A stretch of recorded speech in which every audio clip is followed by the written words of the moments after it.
Hi, welcome to NYC Chat Room with Tiffany and Lauren, and we are back with another video after a very, very long hiatus. We plan on making more videos and uploading twice a week because we are back, baby, and we are just going to get right back into it with some topics. Yes, so thank you for those who did stick with us. So we're going to get into some topics that have been in the news or, the blogs lately. So the first one we're going to talk about is Yvonne Orji from Insecure, the show Insecure. It's actually coming back for their last season. She plays Molly.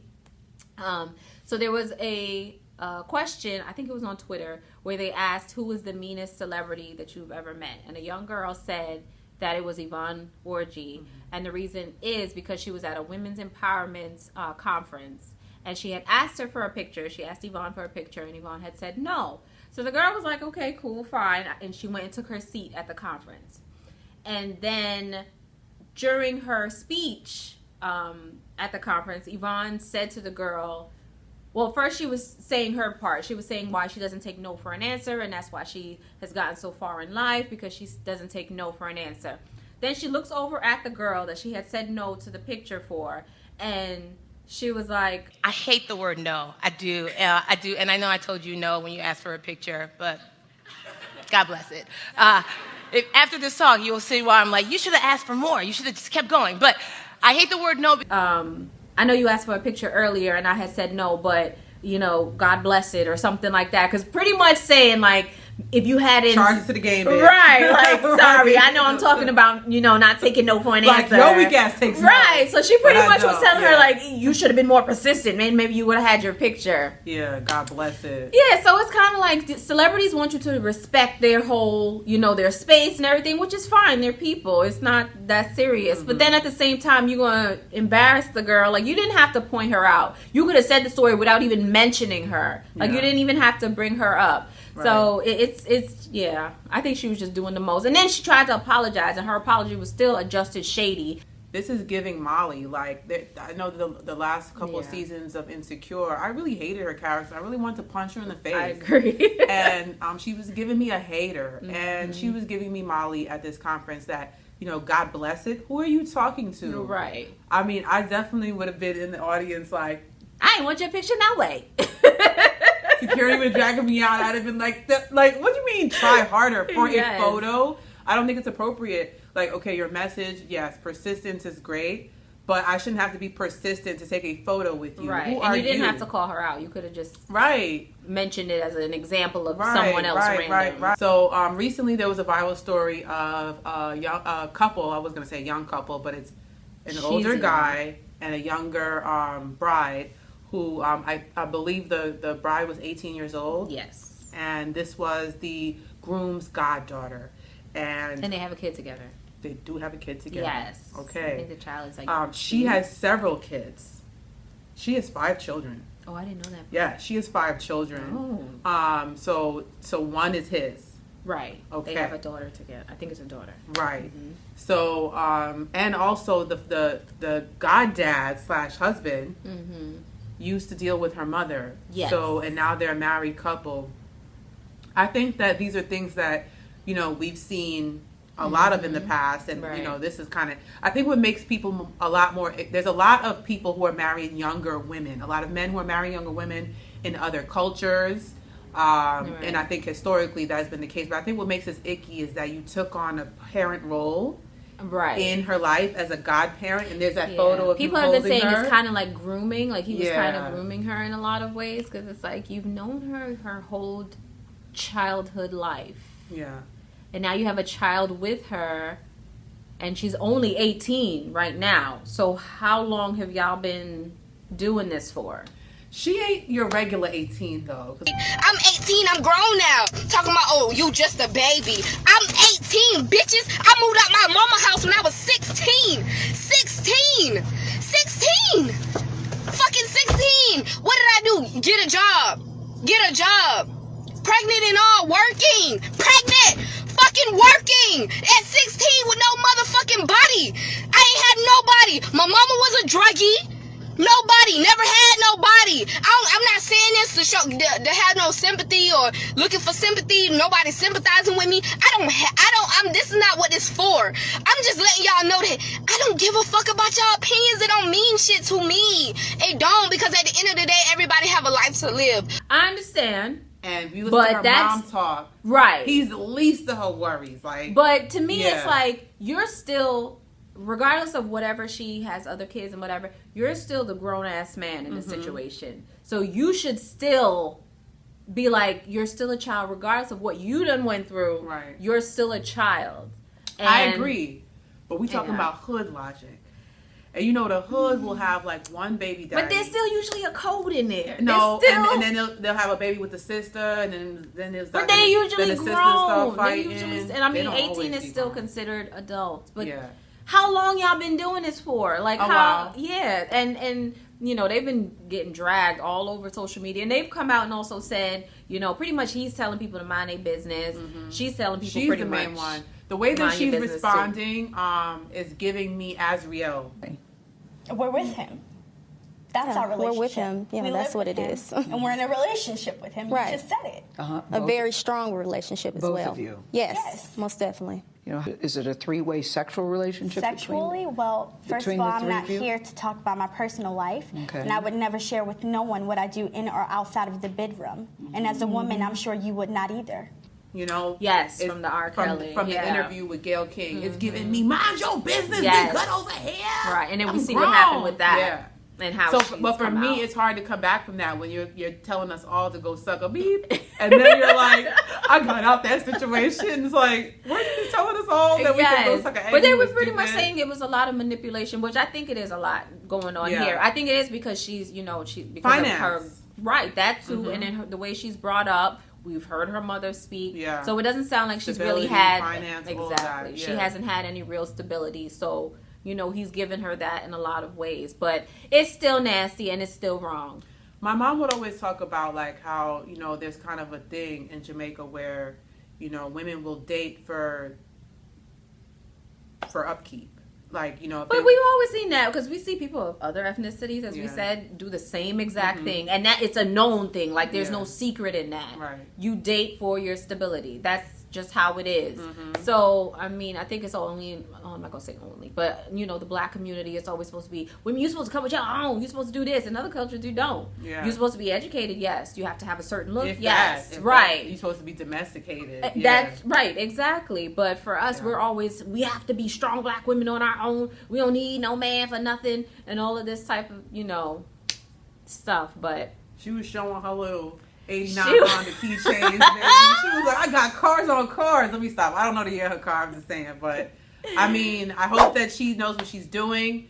And a lot of times you find that, you know, I think a lot of women can relate that, you know, your 20s, you kind of figure stuff out. So let's see how she feels around 30. Right. Let's see how she feels about her man ain't going nowhere, baby. I wish them the best. I honestly do. young old love. Moving on.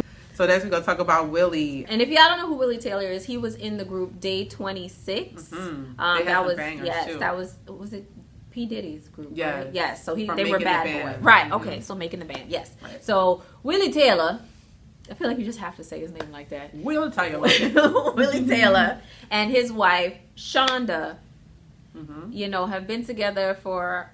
You know, I don't know. A long time. Years. They were on Love and Hip Hop talking about their relationship, and then you know on that show, on that show was mostly about his cheating and you know infidelity and you know taking her through it. They have 4 kids together. Yeah. So recently they were on the blogs, or she started on the blogs saying you know how she's become a stronger woman and all these things because he decided that he was going to leave because he needed to get his mind right. So he comes back and he gets on a live and he's talking and, you know, he's pretty much like, I had to do it for me. I didn't want to die. And, you know, whatever else he had to say. I love my family. But sometimes you need a break. This break is for me. I don't want to lose myself. So I came up to Sedona to mentally grab my piece. Everybody is taken care of. She hit me for money and the money was sent. The kids are good. But I would not go back to a toxic situation. Thank you all. There you have it. Y'all like toxic. You do. You like toxic. Yeah, so I didn't want to die, guys. So I didn't want to die. So I came to get some peace. So, yeah, Sedona. Mountains. So I saw the video from him talking about, you know, that he was in Sedona and he just needed to save himself. And, you know, I felt him on the feelings. Right. But what he thought he had the wherewithal to do about those feelings, I don't feel him on that. Because I feel like, you know, we're parents, and who hasn't felt overwhelmed, you know, and wanting to kind of run off and join the circus. Yes, or run into the desert, right? As Mr. Willie Taylor did. Run into the desert and have a whole photo shoot. Yes. Like looking forlorn, right, out the window. Turn, like, throw all your phone, everything away, and just sit there in the middle. Yeah, you're sitting there how'd you arrange a photo shoot, but you can't muster up. Like, if it was that bad, why didn't you stay down the street with your aunt? Or, like, you know, get a hotel room. I don't know. You know, people's finances are... There was a way where you didn't completely have to detach from your children, your duty to your children. And your only saving grace was that you said, when she needed money, I sent it to her. Right. That's the least of what it takes to take care of small children. Right. You knocked this lady up several times. I don't know the amount of kids. That's a lot of kids. It is. And you left 4 kids, I believe. You left her with 4 children, and you just upped and left because you didn't want to die. Right. Did she have a moment to get her mind right with the 4 kids? Right. At some point? Does she have that same option of just getting up and rolling out? Because there's this stigma with women. When women tend to have or need a moment or, you know, get their mind right, they're looked at as a bad parent, and you shouldn't have had them kids if you got to do all of that. They make women feel like that if they go out every Friday night. It's true. If a woman goes out, you always in the street. Yes, if she goes to dinner, right. if she, you know, has a good time with her girlfriends, if she takes a girl's trip, it's always, where your kids? Always at grandma's house on the weekend. Yes, but she got them Monday through Friday, and that's still not enough, you know? The judgment is always still there. It feels like women can never do enough when it comes to motherhood or just being a woman. It's always, you know, an issue when a woman says that she, you know, mentally can't handle things or needs help. And it's always...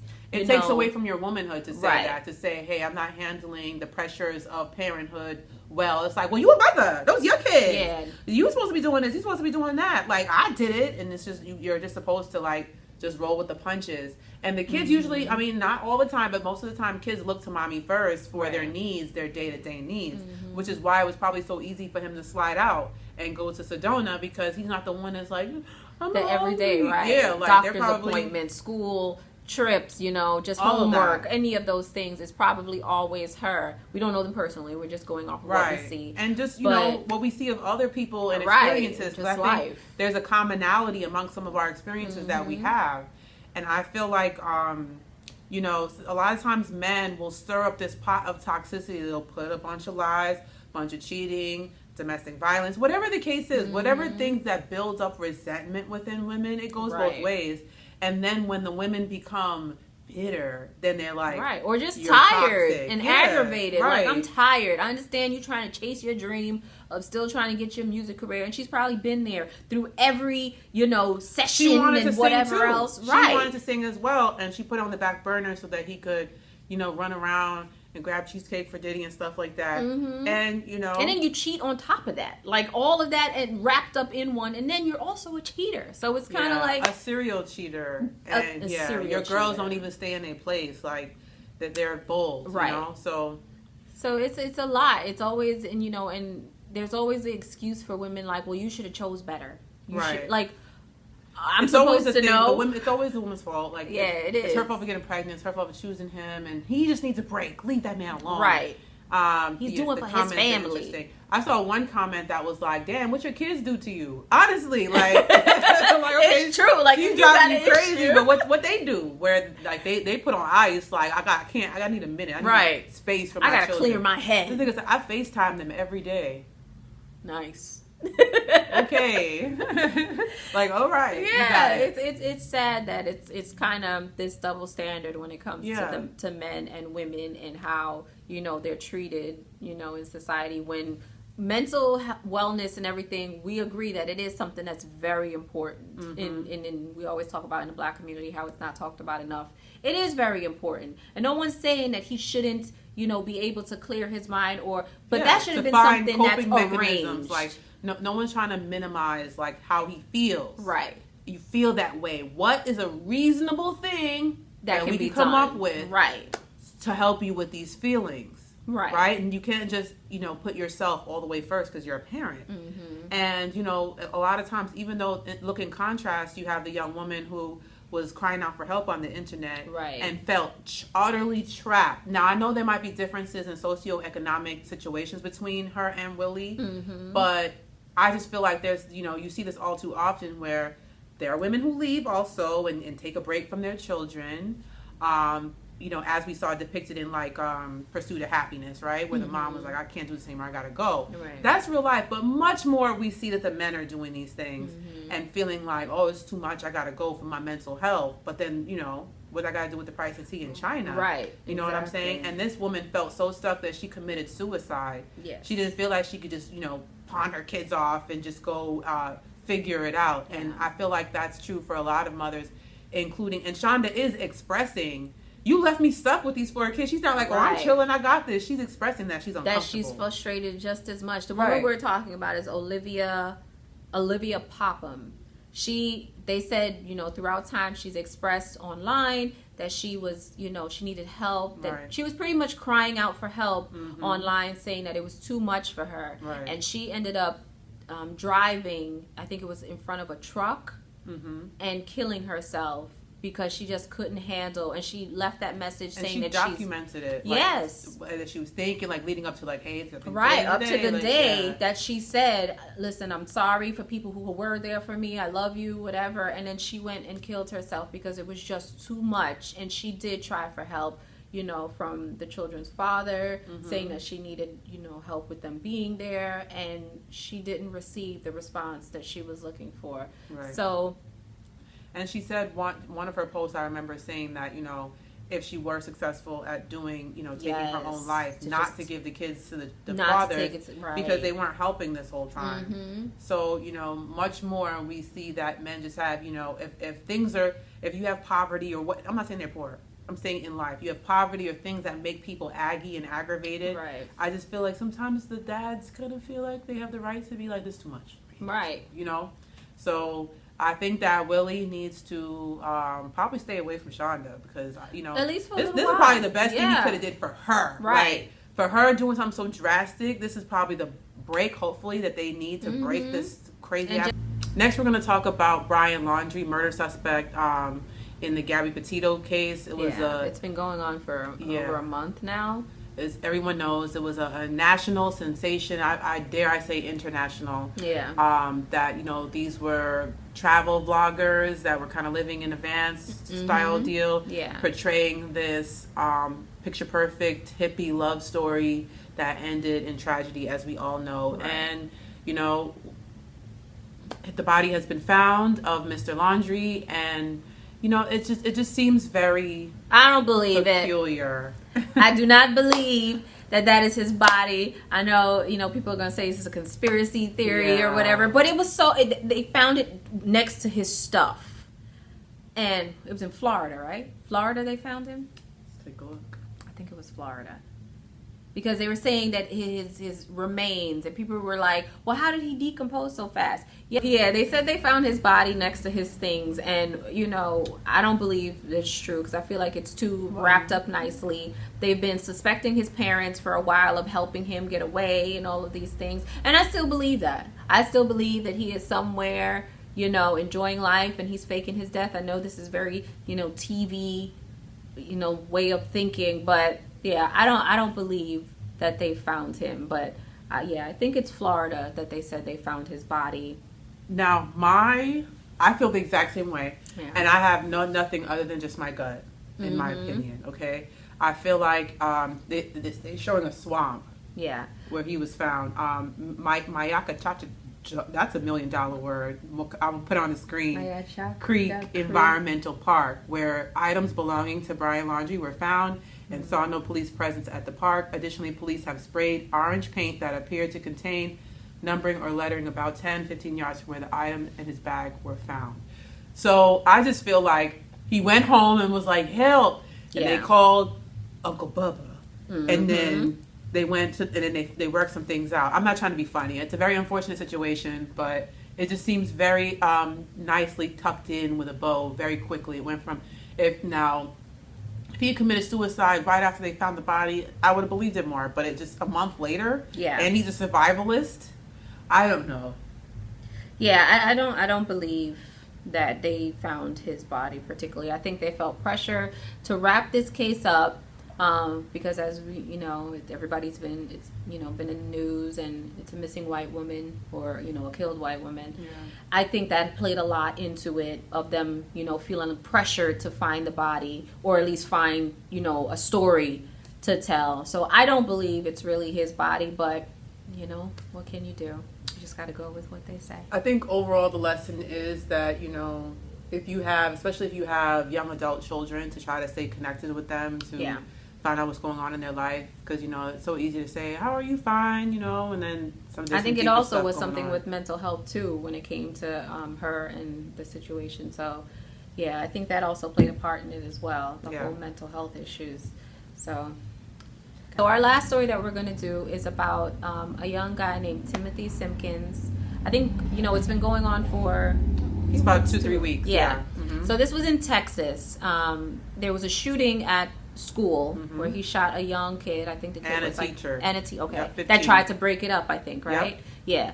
And the kid who he shot was like 15. We saw his family, the young man Simpkin, his family came out saying how, he was a good boy, and they tried to contact the schools and all these things about him being bullied, and people really got on this whole thing of bullying in school and how it can drive a person to a certain point. And it tossed up the community of people agreeing and understanding, well, not much agreeing, but understanding the situation, and people who, just were on the opposite side. Right. So it came out recently. You said you saw something recently. Yeah. So reports are showing 2 days ago that cops, through their investigation, are saying that he was involved in high-risk behaviors, i.e. drug dealing. And there was an incident involving the brother of the teen that he shot, and the teen that he shot was pretty much coming to retaliate, and he knew it was a fight coming. He knew it. So he got into a fight with the older brother, and the younger brother was coming on some, you're gonna have to see me too, but he already knew, when I see you, and he was like, bring it on. So he had the gun instead of just seeing him with them hands. Oh, scandalous. Yes. So, because he was apparently somewhat scary. That's what the streets are saying. So that's why he shot the kid. And the kid was so much younger than him, I think that's what was giving everybody pause. But in this case, I feel like, and hear me out, I feel like the reason why everybody wanted to root for this kid at first, now the cops are finding that he was kind of, somewhat of a, respectfully, a want-to-be gangster. That's what they're saying online, right? So, now that we know this, it's like, I think in the beginning we wanted to believe it, the collective we. Right. I had issues with the age initially. Right. But the collective, we wanted to believe it because so many times we've seen little Caucasian boys get away with this, I was bullied, mental health, problems at home, and they put that in the forefront. And then a young black boy would have got this thug grown man, went in there with his, NWA playing and took out people because he's from Compton. They made it like that. And since they tried to go he was bullied, I think so much of us wanted to get behind and give that same support that the white boys get when they do it. And because we see so much these days with this bullying happening, and how, a lot of times the schools aren't doing anything about it, even when it's reported, and the parents or family are trying to do it the right way of, telling the administrators, telling police, telling, things of that nature. We see so often that it goes undocumented until something bad happens. Particularly if it's a black boy and he's a little older. So imagine a world where he is being bullied by a 15-year-old that's really more powerful than him, and he's trying to, tell a cop. Maybe the fear would be, you could presume that the cop would think, hey, you black, you a thug, you don't need and my just help. write you off. Yeah, like you're the one starting it. So I think we all wanted to believe it, but lo and behold, it turns out. And I think the comments throughout this, the local kids were talking this whole time saying that he was not being bullied. It's a nicer area. Everybody has nice things, apparently. It's a nice suburb where, you know, they brought the hood, you know. Right, because that was something that the family was saying, that he was being bullied because he had nicer things than some of the other kids. And it's an affluent neighborhood. Right, so that's pretty much was their basis of why they feel that he was being bullied, as they were thinking or saying. So, you know, I mean, I hope, I haven't really gotten an update on the 15-year-old that was shot yet. I hope that he's healing and doing well. I mean, that family, they banded together and hit that. I guess you got to appreciate the ride or die, I guess, you know. Yeah, because I think they did let him out and he went home and people had an issue. Yeah, they had an issue with the fact that the family had kind of like a welcome home party. Can you imagine being the parents of the 15-year-old? Yeah. Yeah, that would be hard. That'd be hard to take in, that y'all partying it up. Especially your child is being stigmatized as being this, you know, this vicious bully when maybe he wasn't. Right. Or, you know, whatever the situation was, because, you know. One never knows. Right. To address the Arlington Police Chief's statement that the incident that occurred at Timberview High School was not, quote unquote, not a bullying incident, and he seeks to remove that from the narrative. With all due respect, I am not a member of law enforcement. However, from my understanding, the role of law enforcement is not to steer an investigation to fit a particular narrative. And it is my firm belief that if one is seeking to change the narrative, he or she will only seek and provide information that fits that particular narrative. You never know in these situations, but it also attests to how on social media people tend to they hear one story and they just run with what they see instead of kind of digging in deeper or even questioning exactly what could have been the situation. Because you're running off of emotion. Right, and you're not thinking about things. So I think that does also, again, another example of us having to really like step back and ask some extra questions as to what really happened. So once again, thank you so much for rocking with us on our return to NYC Chatroom with Tiffany and Lauren, and you can expect to see a lot more uploads, a lot more frequently, because we are back. Yes, so we'll see you in the next video.